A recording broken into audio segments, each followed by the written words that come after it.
Salut tout le monde, on se retrouve aujourd'hui pour ce petit DIY de la recette pâte à modeler. Pour cela, il vous faudra donc plusieurs ingrédients, donc du sel, du bicarbonate, de l'huile, n'importe quelle huile végétale, de la farine, un peu d'eau et du colorant alimentaire. Il vous faudra aussi une cuillère et pour tout ce qui est dose, je vous les donnerai au fur et à mesure. Donc pour ma part, j'ai tout converti en dose, on va dire, qui est pour moi un pot de yaourt comme vous voyez ici. Donc je commence par verser dans une casserole sur feu éteint une dose de farine. Ensuite une demi-dose de sel, toujours sur feu éteint. Et j'enchaîne avec le bicarbonate de soude avec 2 cuillères à café. Oups, j'en ai mis un peu à côté.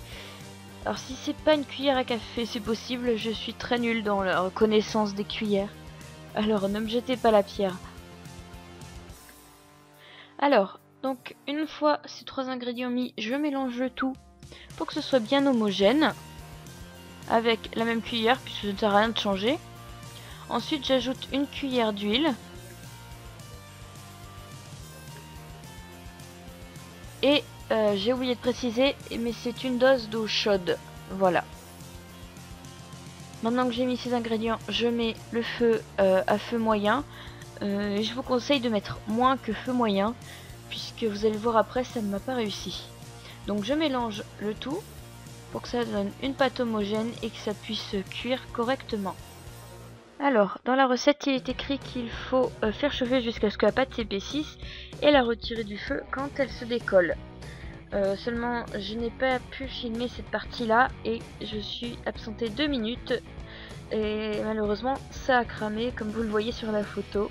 Mais j'ai réussi à en sauver. Donc c'est parti pour la suite pour la coloration de la pâte. Donc cette partie va être très courte puisque je n'ai pas beaucoup filmé, mais c'est tout bête. J'ai ajouté un peu de colorant alimentaire. Bon là je l'ai pas fait, mais en fait je vais aplatir la pâte.